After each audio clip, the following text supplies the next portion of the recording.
Ladies and gentlemen, tonight let us drift into the slow, uneventful corridors of history, into a time so far back that even imagination starts to grow weary.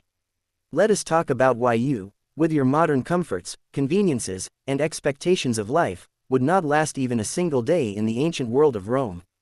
Not the Rome of glittering marble temples or heroic battles sung by poets, but the Rome that was ordinary, tedious, and endlessly routine.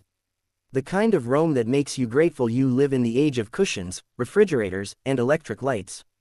For when people talk of ancient Rome, they usually speak of gladiators, senators, emperors, and conquests, yet the daily life of the average person, stripped of the romantic tales, was a slow parade of discomforts and inconveniences that could bore you into sleep if they did not already exhaust you. Imagine, if you will, that you awaken in a cramped Roman insula, which is essentially a towering apartment block of stone and wood. The walls are thin, the floors creak, and smoke drifts through cracks from someone's cooking fire below. There are no alarm clocks, no mobile phones, no gentle morning playlists. Instead, the city itself is your alarm, and Rome is not a quiet city. From the clatter of wooden wheels on cobblestones to the calls of street vendors, from the cries of livestock to the occasional argument drifting through the air, your morning begins in the kind of chaos that would drive a modern person back under the blanket. Yet, you would have no blanket as you know it, only rough wool or a thin cover that scratches rather than comforts. Already, you are off to a poor start, and the day has not even begun. Hygiene is your next trial, and here, you would begin to falter. The Romans had their public baths, and yes, these were marvels of engineering and social life, but do not mistake them for modern bathrooms. There is no hot shower at the twist of a knob, no lavender-scented soap, no toothbrush with minty freshness. Instead, you are left with water carried in buckets or gathered from fountains, and if you are fortunate enough to visit the baths, you must share your experience with dozens of strangers. You would oil yourself, scrape the dirt away with a strigil, and if you want to clean your teeth, you might use powdered charcoal or crushed bones. Try convincing yourself that this is refreshing. It is not. It is functional at best, and already you are longing for your lost toothpaste. Let us not forget the toilets. Rome did indeed have latrines, and they were communal. Picture long benches with holes carved in stone, side by side with no partitions, no privacy, and no flush. The waste went below, carried by water channels, but the smell remained. As for toilet paper, it did not exist. A sponge on a stick was the common solution, dipped in water and shared among users. Here is where many modern visitors would draw the line, and already, you can see why one day is all you could manage. The romance of the Colosseum suddenly fades when you face such realities. Breakfast is hardly better. Forget cereals, coffee, or buttered toast. A Roman might eat a piece of dry bread, maybe dipped in wine, or perhaps olives and cheese if available. The portions are small, the flavors are plain, and the idea of a steaming cup of coffee simply does not exist. Imagine starting your day without caffeine, without a warm drink of any kind, and already trudging into a world that asks more of you physically than your modern body can easily give. The Romans walked long distances, carried heavy loads, and had no elevators or cars. Your own legs are your transportation, and the city is large, dusty, and crowded. By mid-morning, many would already feel the fatigue of a day that still stretches far ahead. Work, too, is no simple matter.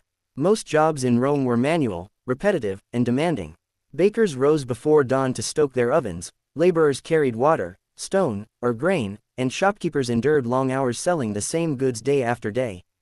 There were no 8-hour work regulations, no lunch breaks guaranteed by law, and no weekend to look forward to. Entertainment, when it did come, was not daily but occasional, and most of the time, life was filled with a monotonous rhythm of toil. The glamour of the ancient world was reserved for the wealthy elite, but even they lived without what you consider essential. No refrigerators to keep food fresh, no electricity to light the night, no soft chairs to rest upon after a tiring day. You, used to your comfortable bed and streaming services, would find the silence of the evening oppressive, and the flickering oil lamp hardly sufficient to keep boredom at bay. And let us not overlook the constant discomforts. Dust from unpaved roads filled the air, the smell of animals and waste lingered, and vermin were common companions. Water was fetched from public fountains, not flowing endlessly from a tap in your kitchen. Meals often tasted of garum, a pungent fish sauce beloved by Romans but likely to revolt the modern palate. Meat was rare, fruit seasonal, and spices limited. Food poisoning was not unusual, and hunger itself was a regular visitor. There were no supermarkets lined with endless choices, no chocolate, no coffee, no fast food to satisfy cravings. Every bite you took was uncertain, and every drink of water carried risk. Even leisure would disappoint you. While you might imagine grand spectacles in the amphitheater, those did not occur every day.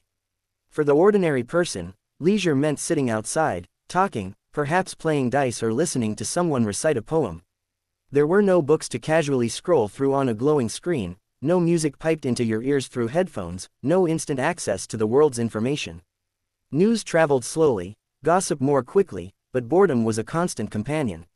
Imagine long evenings with nothing to distract you but the same stories told again and again, the same stars overhead, the same silence punctuated by the occasional bark of a dog. You would fidget, restless, yearning for the hum of your devices and the glow of your screens. The dangers, too, would wear you down. Fires were frequent in wooden insulae, and collapse was not rare. Disease spread quickly, with little understanding of medicine beyond herbs, prayers, and superstitions. A simple cut could fester into something deadly, and epidemics swept through cities without warning. Safety nets did not exist, and the idea of healthcare, as you know it, was unimaginable. You would be vulnerable in ways you have never experienced, and the anxiety of constant risk would gnaw at you. You may think yourself adventurous, but when the smallest cough could turn into a serious illness without treatment, your courage would falter. And even the social structures of Rome would weary you. Class divisions were sharp, and your status determined much of your fate. Slavery was widespread, and freedom did not mean equality. Women had limited rights, children were often treated as small adults, and old age came sooner than you expect. Life expectancy was short, and many never lived to see what you consider middle age. To be young in Rome was to work hard early, to be old was to suffer the frailty of a body long exhausted by toil, and to be anyone at all was to live without the security you take for granted. As the day wore on, you would grow tired not only from physical strain but from the unrelenting sameness of it all. The novelty of ancient Rome, which once excited your imagination, would wear away under the weight of its realities. The smell, the noise, the lack of comfort, the endless routine, all these would combine into a dullness that crushes the spirit. The night would come, and you would long for your own bed, your own pillow, your own silence. Instead, you would find yourself on a rough surface, listening to the muffled sounds of neighbors through thin walls, the distant bark of dogs, the clatter of late-night carts. Sleep would come slowly, and when it did, it would not be the gentle, dream-filled rest you know, but a heavy, uneasy exhaustion. So when we ask why you would not last a day in ancient Rome, the answer is not only the harshness of life but also its endless ordinariness.